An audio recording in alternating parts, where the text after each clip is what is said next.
नमस्कार मेरे प्यारे हैमस्टर फ्रेंड्स। हम अक्सर सफल लोगों के बारे में बात करते हैं और विभिन्न फाइनेंशियल स्ट्रेटजीज को एक्सप्लोर करते हैं, लेकिन हमें उन स्थितियों को नजरअंदाज नहीं करना चाहिए जिसमें कई लोग खुद को पाते हैं। मैं बात कर रहा हूँ कर्ज की बाढ़ में फंसने की। जब आप मुश्किल से अपने क्रेडिट कार्ड कर्ज चुका पा रहे होते हैं तो निवेश के बारे में सोचना भी मुश्किल होता है ना?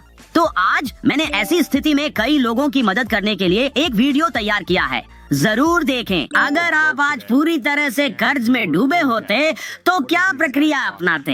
कर्ज में डूबे हुए से लेकर आर्थिक रूप से स्वतंत्र जीवन बनाने तक का मार्ग क्या होता? इस बारे में सोचकर मैं उत्साहित हो जाता हूँ। ठीक है, सबसे पहली बात, मैं एक कदम पीछे हटता हूँ और इससे पहले कि मैं अपने कर्ज को देखूं, मैं इस बारे में बात कर रहा हूँ कि मैं अगले 12 महीने में कहाँ पहुँचना चाहता हूँ। 12 महीने बाद, अगले 3 साल, 5 साल। उस विजन के नीचे मैं क्यों लिख रहा हूँ, मैं इस विजन को क्यों प्राप्त करना चाहता हूँ। तो अगर मैं कर्ज में डूबा हुआ हूँ और मुझे पता है कि मैं कर्ज से बाहर आना चाहता हूँ, मैं अपने घर में रहना चाहता हूँ। मैं केवल इसीलिए घर नहीं चाहता क्योंकि यहाँ बीच पर बैठना अच्छा होता है। मैं शायद इसलिए घर चाहता हूँ क्योंकि आप जानते हैं क्या, हम कभी घर के मालिक नहीं थे। हो सकता है मैं अपने परिवार में पहला होम ओनर हूँ। मुझे एक गहरी क्यों मिल रही है जो तब जब चीजें कठिन हो जाती हैं, जब मुझे हार मानने का मन करता है, मुझे रुला देगी और आगे बढ़ने के लिए प्रेरित करेगी। वाह, हम फाइनेंशियल टिप्स से एक पूरे साइकोलॉजी के कोर्स में इतनी जल्दी कैसे शिफ्ट हो गए। लेकिन गंभीरता से मुझे लगता है कि यह बहुत समझदार अप्रोच था। मैं समझता हूँ कि जब आपके कर्ज आपकी प्राथमिक चिंता होते हैं तो लॉन्ग टर्म प्लान बनाना कठिन हो सकता है, लेकिन मुझ पर विश्वास कीजिए, यह सीखने लायक है कि इसे कैसे करना है, क्योंकि इससे आपको वे कर्ज चुकाने की और अधिक प्रेरणा मिलेगी। मुझे आशा है कि पर्सनली आपके लिए सब कुछ अच्छी तरह चल रहा है, लेकिन यदि आप किसी ऐसे व्यक्ति को जानते हैं जो इस स्थिति में है तो इस वीडियो को उनके साथ शेयर करें। एक दूसरे की मदद करना ही सब कुछ है। अगले एपिसोड में मिलते हैं दोस्तों, और याद रखें, हैमस्टर्स ताकत है, एक सभी के लिए और सभी एक के लिए। अलविदा and all for one. Bye.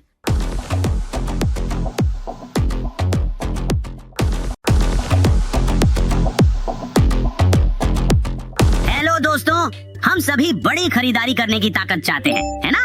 लेकिन वहाँ पहुँचने के लिए आपको सभी वित्तीय उपकरणों में माहिर होना पड़ेगा, जिसमें खर्च करना शामिल है। निश्चित रूप से यह एक व्यक्तिगत पसंद है, लेकिन फिर भी मैं आपके लिए कुछ एक्सपर्ट वीडियो चुनकर लाया हूँ जहाँ वे खरीदारी पर अपने विचार साझा करते हैं। जितनी अधिक जानकारी उतने बेहतर निर्णय, तो कान खोलकर सुने।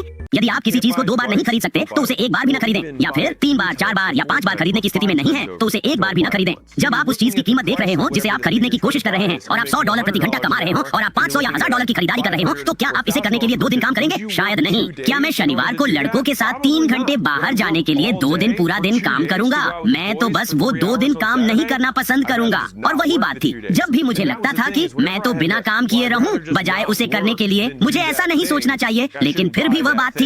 यह एक समझदारी भरी रणनीति है। मैं इसे अपनी आहार योजना में भी लागू कर सकता हूँ। जब भी मैं चीज का एक और टुकड़ा खाने के लिए तैयार होता हूँ तो मैं सोचूंगा कि इसके कारण मुझे पहिए पर अतिरिक्त कितने चक्कर लगाने होंगे। मैं आपको बताऊंगा अगर यह कारगर होता है या नहीं।